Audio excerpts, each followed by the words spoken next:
evening. I'd like to call the Clover Garden School Board of Directors meeting November 9th, 2021 at 6:32 p.m. Mrs. Brady, can you give us the role of the board and mission? Role of board, we are entrusted to care for the current school and stay focused on the vision for the future school. No trust, no unity, no progress. Mission, Clover Garden School will foster community, generate enthusiasm, challenge students academically, and produce successful citizens. Next, everyone had an opportunity to review the agenda for this evening. Are there any questions or additions? Do I have a motion to approve? Ms. Saunders, do I have a second? Ms. Merrill, all in favor? Thank you. Has everyone had a chance to review the October 12th, 2021 minutes?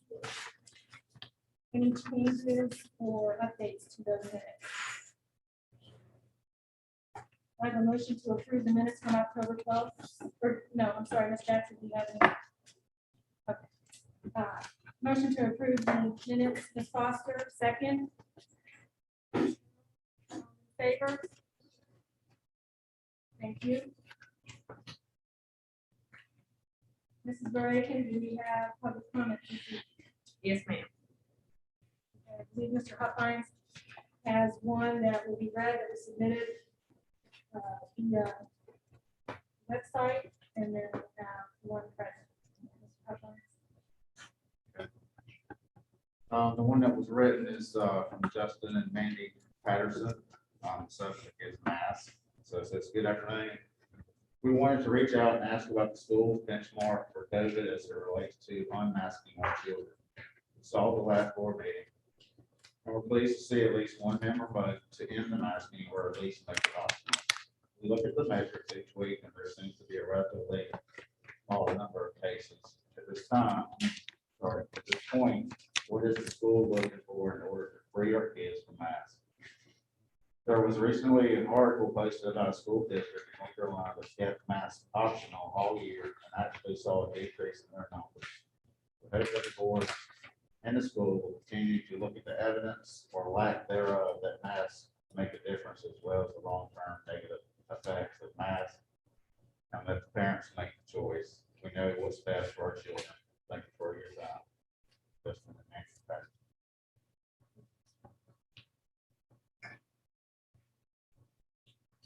Public comment rules will be read, and then we will ask Ms. Howell to step forward. The purpose of public comment is to allow our board to hear directly from you on matters of the school. This is an opportunity for you to tell us what you should be doing or doing better as we strive to make CGS the best charter school in North Carolina. So at this time, we have received one public comment. That's Donna Howell to speak tonight. So each speaker will be given 3 minutes to speak, and we'll have a timer to let you know when your 3 minutes have ended. At the end of 3 minutes, we'll call time. So I encourage you to plan what you will say so you can make your points in a lot of time. You're welcome to speak on any topic that is appropriate for open session. However, remember, we can disagree with each other without being disagreeable. Complaints about job performance or specific school employees could involve confidential personal matter. Therefore, if you have such complaints, I respectfully ask that you address them with the director of the school privately and reserve your public comment for other matters. Your name's called, please come to the podium and speak. Please state your name for the record. I thank everyone for attending tonight and for the support of the students and staff of Clover Garden School. It's Donna Howell. You may come up to the podium. I'll let him speak for it.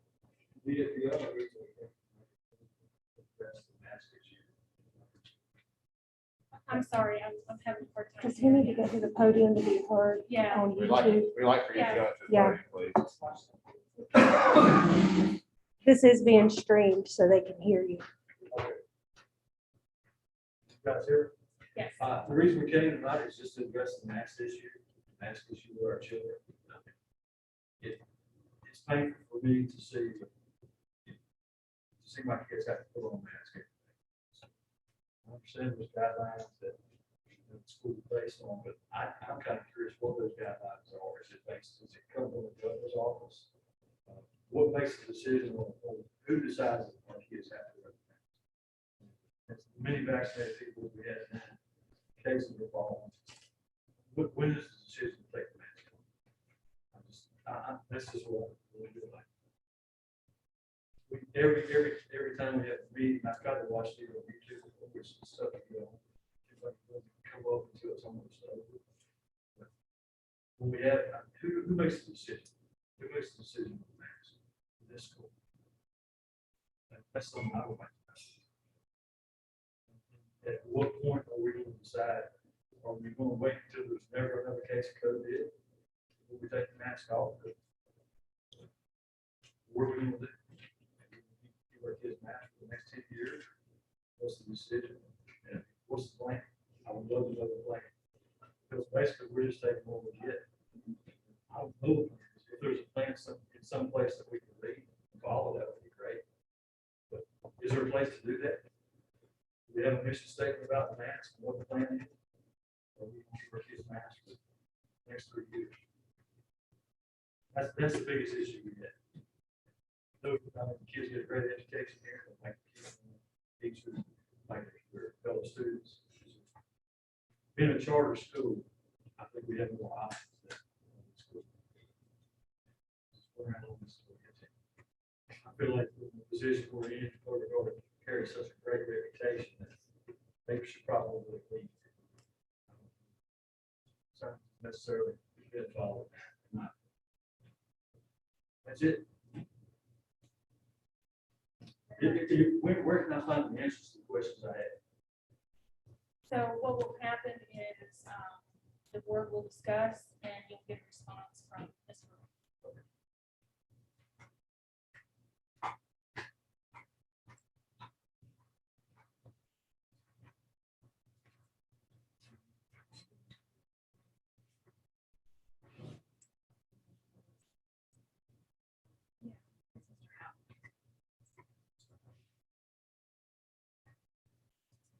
Okay, moving on to finances.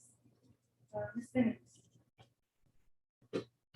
Thank you, Ms. Young. In your packets, we have the October 2021 budget for your approval.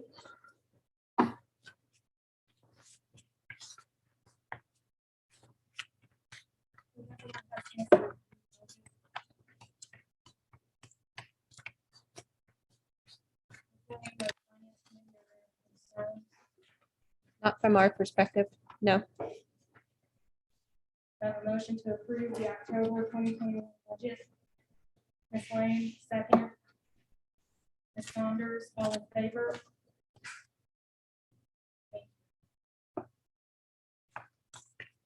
The 2021 final audit, Ms. Simmons. Yes, ma'am. Thank you. Our 2020-2021 final audit was submitted at Eddy Center on October the 18th, 2021. A copy of the submission in House Bill 163 explaining that new process is in your packet as well. That's just for information. Thank you. Also, the next item is our 2020 Form 990 has been signed and submitted on October the 28th, 2021, and we have confirmation that our return has been filed and accepted by the IRS on November the 2nd. I'm going to leave up here at front for viewing with the board members of our signed 990 and our 8879 by Ms. Lane. Thank you very much. But that is up here for viewing if y'all would like to view that. But Ms. Lane has reviewed it.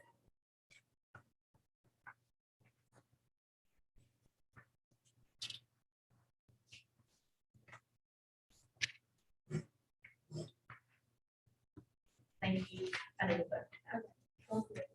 So on the 990 filing and acceptance, do I have a motion to accept that, Ms. Lane? Do I have a second, Ms. Merle? All in favor? Thank you. And then next item is the 2020-2021 final budget approval. We reviewed and discussed this in closed session last meeting. Do you have any questions or concerns regarding the 2021 final budget? Okay. Do I have a motion to approve the 2020-2021 final budget? Ms. Lang, Mr. Huffine, second. All in favor? Thank you. Moving on to academics, Mr. Baker, the principal report.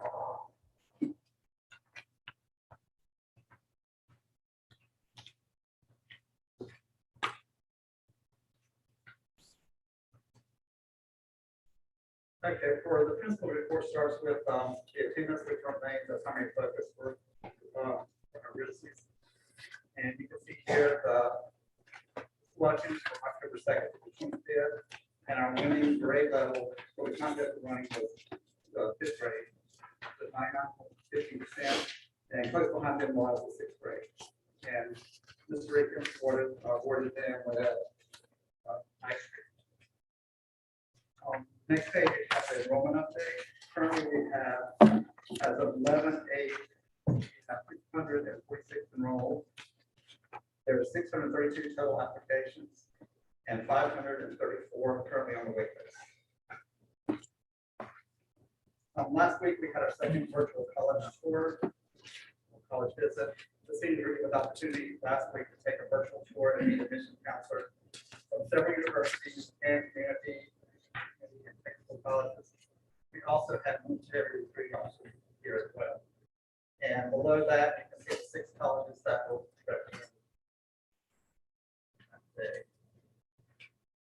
Based on information gathered from the Common App, which seniors have submitted 67 applications to 20 different schools. There are 35 applications that are still pending. Middle of the page, those are all the universities that are here that applied so far.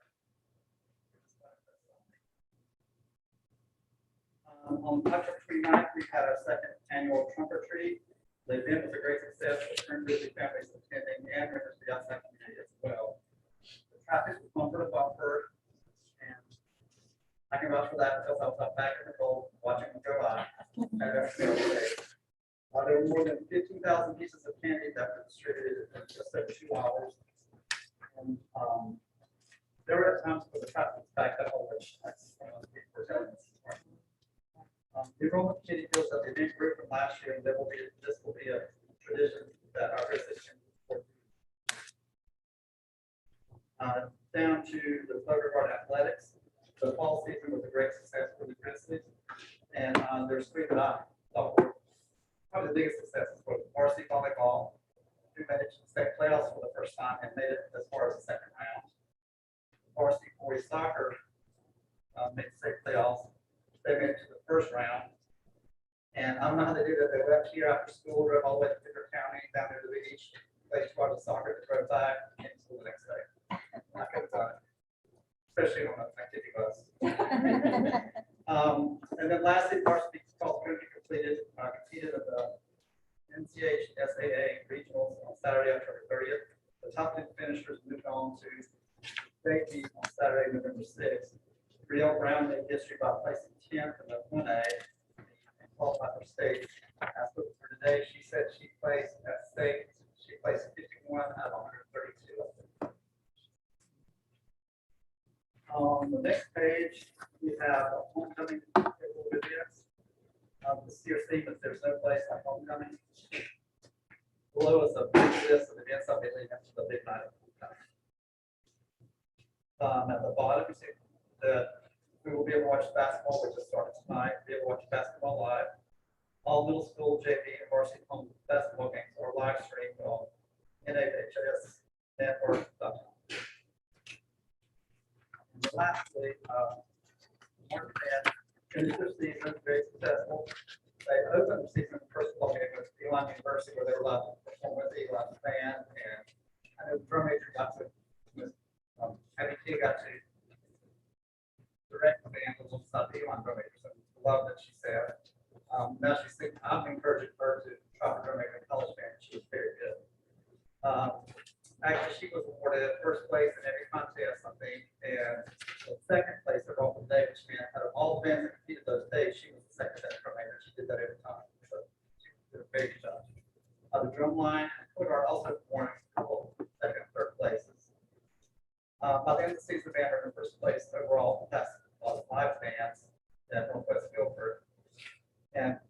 placed first place in music, marching, and general effect.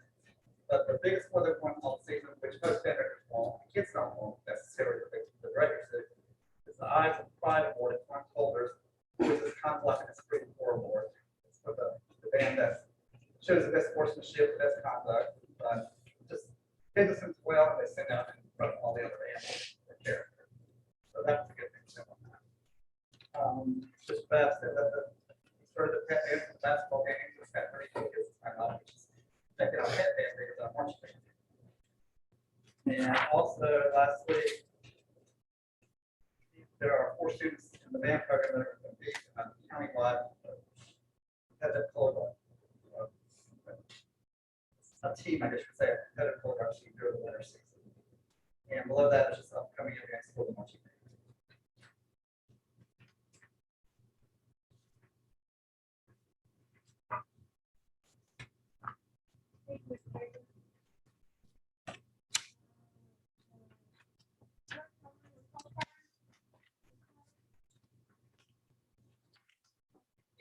This Rob, you guys in a quick second.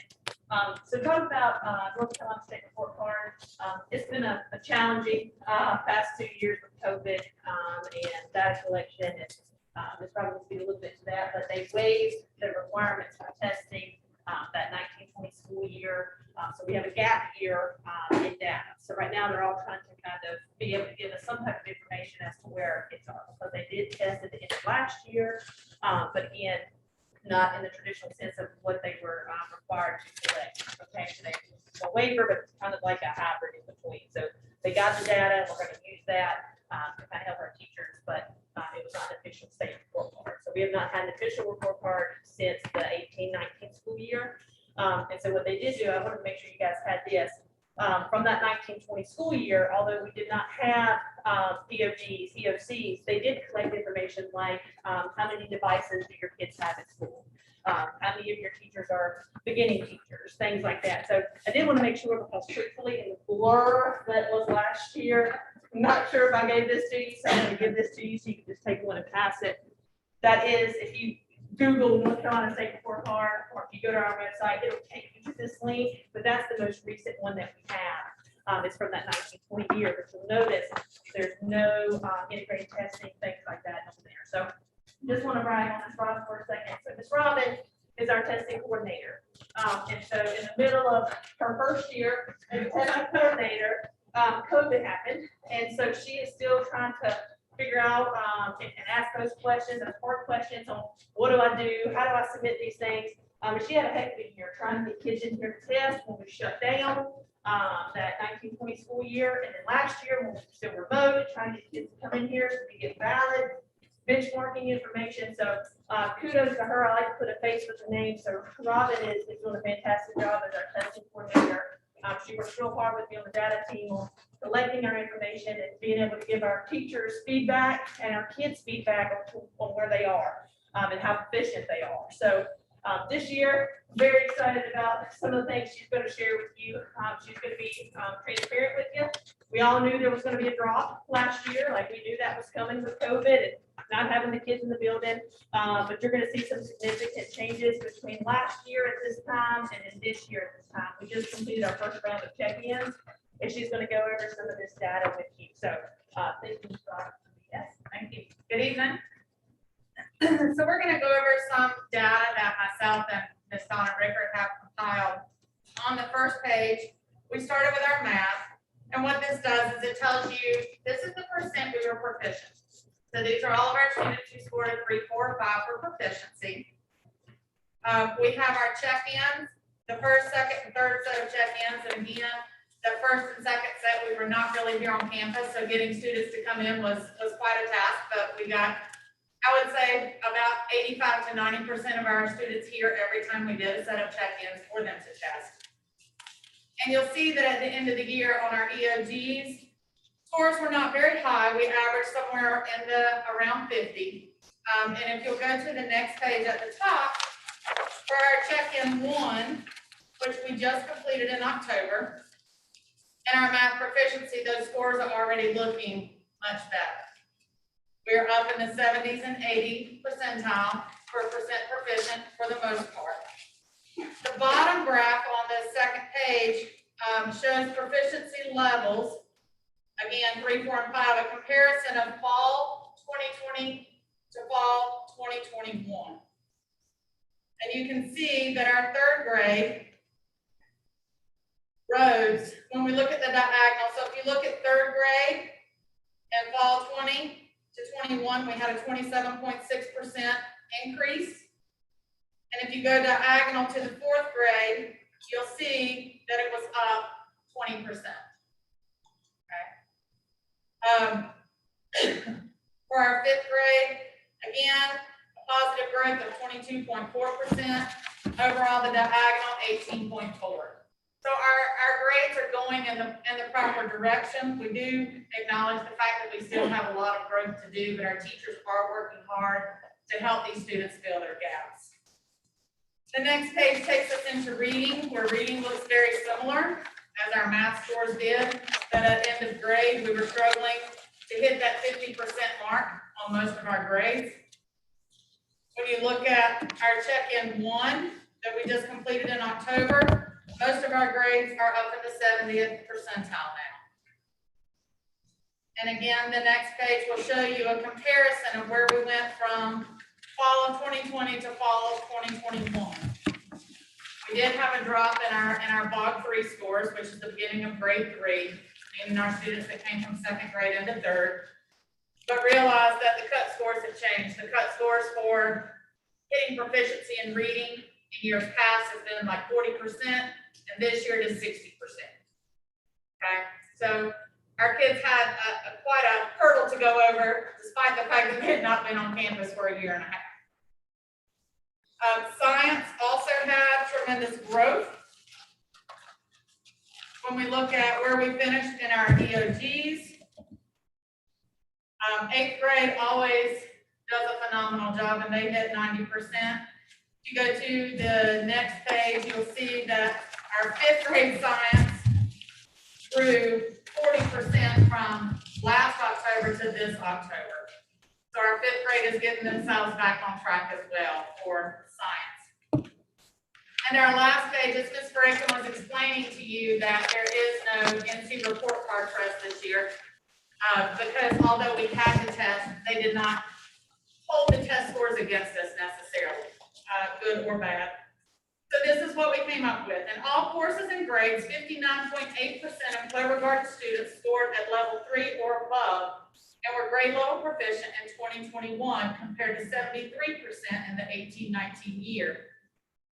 Although we experienced an overall decline, Clover Garden students demonstrated a range of proficiency results across the grade levels and content area with a high of 21.9% positive growth to a low of a 34.1% decline.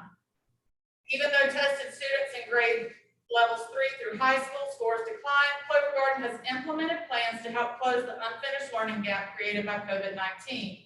While this information is helpful, it is only a snapshot of the results and is not a complete picture of school quality, as all stakeholders work diligently together to close the learning gap. And then the last graph at the bottom just shows where our deficits were from the 18-19 school year to the 2021 school year in our overall testing.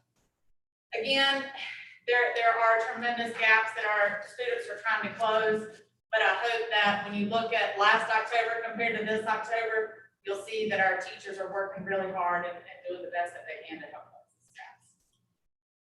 Any questions?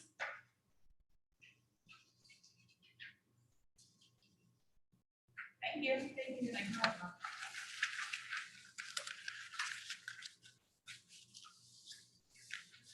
Some of the whole business reopening update, breaking the top.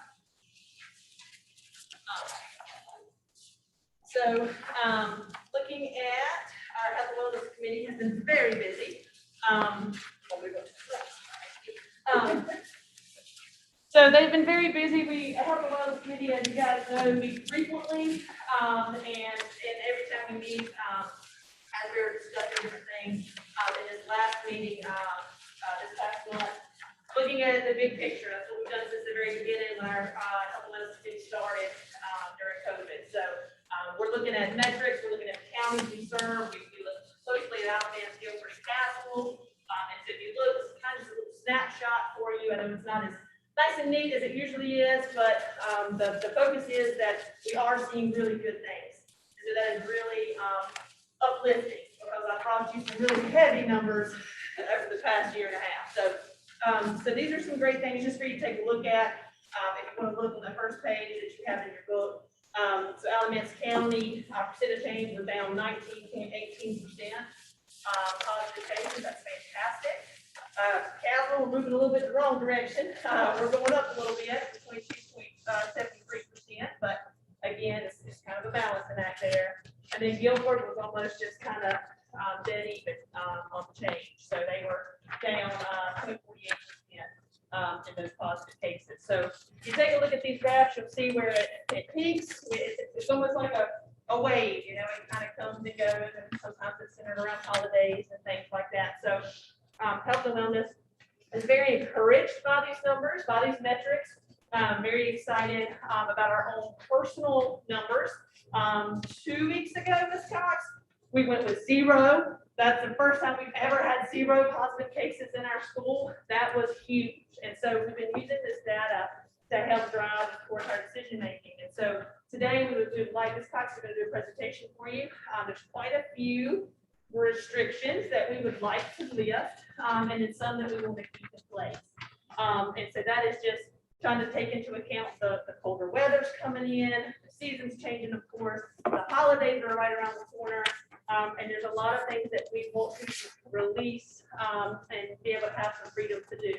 That I know we always, have to vote on the mask mandate, and I'm just going to address that first and foremost. There's a lot of things that we want to do and restrictions we want to lift, but at this time, do not feel comfortable doing that without continuing the masks. Okay, so you're going to see kind of what we're talking about, what the restrictions are that we want to lift. There's quite a few of them, but that is going to be the recommendation from the Health and Wellness Committee to continue for the next month.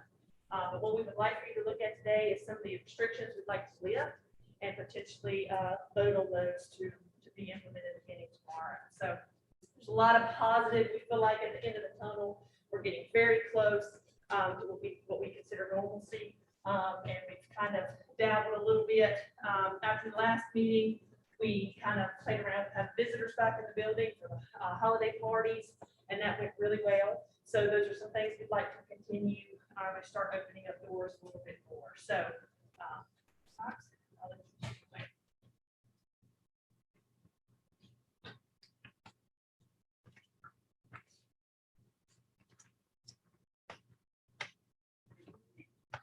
The presentation is actually in your board packet, so we'll be doing a general overview from our guidance from the CDC for the COVID-19 prevention in K-12 schools. Also, the North Carolina Strong School Public Toolkit, as well as the Alamance County Health Department, our ABC collaborative data, and our health and wellness recommendations.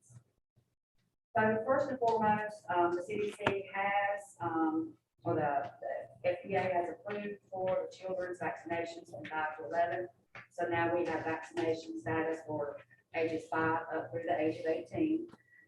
So they are definitely rolling that out, and want to make sure that we are being supportive of those vaccinations. With that being said, on the next page, CDC guidance for our food and school meals, it states that it is even low risk for transmission from services and shared objects, so there's no need to limit food service approaches to single-use items and packaging.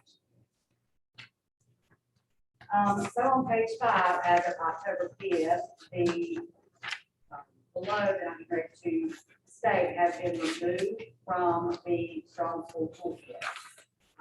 The limiting of the non-essential visitors, discontinue activities that bring large groups together, keeping the students in small cohorts, directing the flow of traffic by designing hallways as one way or designating certain doors for entrance or exit.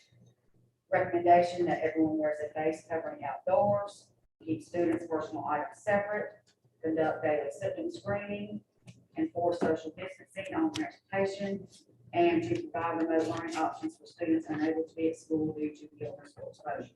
So all of those restrictions have been lifted. from the Strong School Toolkit of North Carolina.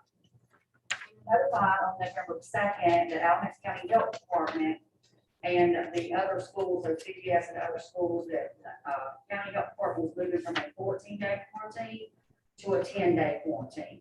And that is as long as a student or staff member does not show any signs or symptoms within those 10 days. As of November 4th, the ABC Collaborative Data Meeting, this is a really good informational seminar with several hospitals located across the United States that are part of the Duke University data development, and they're taking all this data to see where we're going with it. So we definitely know that vaccination reduces, but does not eliminate the spread of infection. Prior infection provides some protection for at least several months. Also, on how much vaccination and recent infection provides protection into a community. And we all know that different communities have a different risk tolerance for COVID. So for a prime example, Castle County's numbers are slightly going up right now, but Alamance and Gilbert are going down a little bit. So those counties can be a little bit different. So what can we do at this point? Well, we can start developing plans to start to unwind some of our mitigation strategies. The next 2 pages, I will not read all the way through. These are the schools that either have optional or required face masks. I actually was notified just a few minutes ago before we came to our board meeting that Rockingham County is now mask mandated. It is not optional. They have gone back to masks for all mandated. So, good news, right? Dr. Wellness would like to make the following recommendations for the board. Visitors are allowed at the board of directors meetings. Limited visitors in the classroom for parties. At this time, we don't allow volunteers in the classroom. Food may be served as normal, which means no prepackaged food requirement. High school will begin utilizing the cafeteria for lunchtime. And the concession stand will serve food that isn't prepackaged. And for our extracurricular activities, we really would like the band, chorus, and dance concerts to take place for us within the next month or two. Quarantine recommendations. We would like to lift the 14-day quarantine, which we have stayed at on day 1, and move it to the 10-day quarantine. That would mean that the quarantine day would begin after that test day. So for example, if I tested yesterday on the 8th, my 10-day count would start today and count 10 days. We would also like to start doing some assemblies, not all at one time, but to break it down into, an elementary one, and then a middle school one, and then a high school. That way we can still keep everyone spread with the mask on, but it would open up a whole lot more room. We also want for athletics to begin utilizing their locker room, and that the basketball players will not be required to wear masks during active play, and that is the same for referees.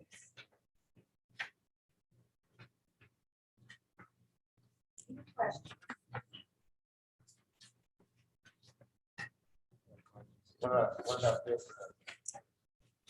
So we went through, at this point, we want to hold all of the field trips right now, because there's a combination. You have 1-day field trips, and then you have overnight field trips. They have still not changed as of right now the transportation requirements as far as being on the school bus. So from what we know now, the windows have to be down, they have to be masked, they have to be separated.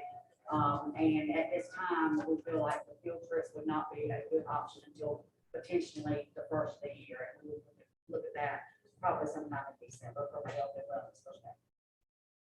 But we do want to get there. I honestly think that we would start with maybe a 1-day field trip, and then go from there. But for us, and I'm going to speak as a committee for health and wellness, we don't want to open everything up all at one time and then have to pull everything back, right?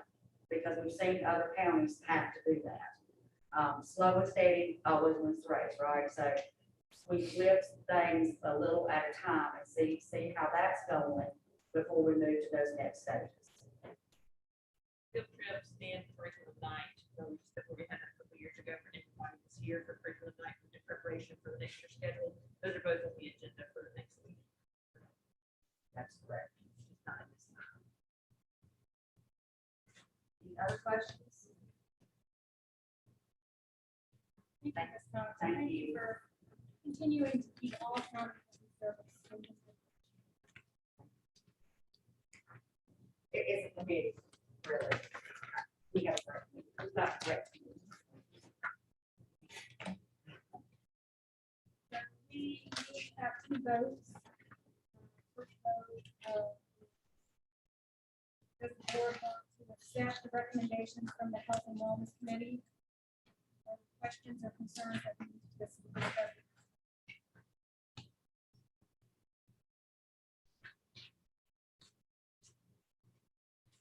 These just the recommendations she just listed in the board book.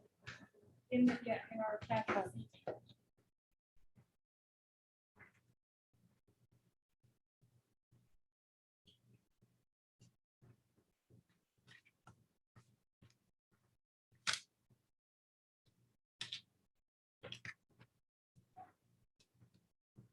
Questions or concerns, do I have a motion to approve the Health and Wellness Committee recommendations for opening some things back up?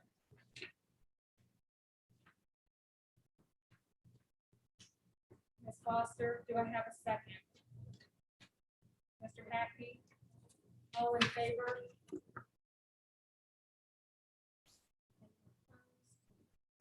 Thank you. Next vote we'll have is to state mandate. We have monthly vote on mask policy review. Again, recommendation, several counties that we service. It is recommended that we maintain required masks on CPS property campus. I have a motion to continue the mask mandate on CPS property. Ms. Saunders, second. Mr. Huffine, all in favor? Thank you. Those opposed? Thank you. Ms. Reagan, the BTSC. Yes, so we have our audit scheduled for next week.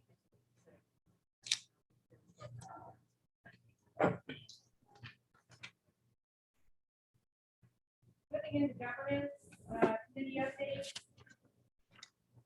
Governance committee, Ms. Merle. We have one policy that was updated. Yes, ma'am. The cafeteria health policy and agreement. We've reviewed it and are ready to vote on it for acceptance. Yes. To approve the cafeteria policy agreement. So the governance committee. Yes, the governance committee saw it, and just like committees, we'll share it and make sure it goes out back after. Have a motion to approve cafeteria health policy agreement. Ms. Foster, second. Mr. Hackney. All those in favor? Those opposed? Ms. Saunders?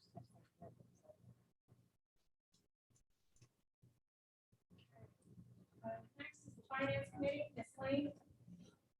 Any updates? No updates at this time. Thank you. Ms. Foster, the academic committee. Just would like to thank Ms. Cox for coming tonight and presenting, and from a teacher standpoint, I know the numbers didn't look great for last year, but I think it's real important that we focus on those check-ins because we're seeing significant improvement since last year. So the fact that these children have been back in the building and seeing those teachers face to face, I think has made a huge difference. And we appreciate you teachers for what you do. And I know that crunching all those numbers had to be a nightmare. So thank you so much for doing that for us so that we can see that. Thank you, Ms. Foster. Ms. Mr. Huffman, long range planning. So just a couple updates on our expansion project. So we're still under design. We actually have made some tweaking to the floor plans, so trying to fine tune that to meet our budget. So we're still working on our exterior renderings and things like that. So the architect's going to be making a school visit to just evaluate a few items that were currently operating in our floor plans. So I think they're planning on doing that next week, right? So that's still good. So, looking good. Ready? No. Thank you. No update for the 20-year committee. Moving on to new business, the 2022 drinking water permit minutes. It's in your packet, for information. You have a copy of our 2022, permit to operate the community public water system, our annual one. And that's what your packet for record.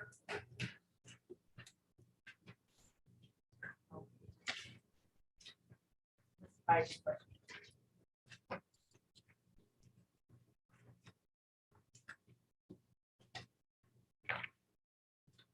Any other items for open session?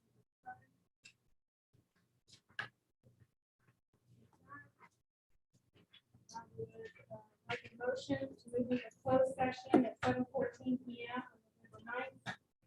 Under General Statute 143-18.11A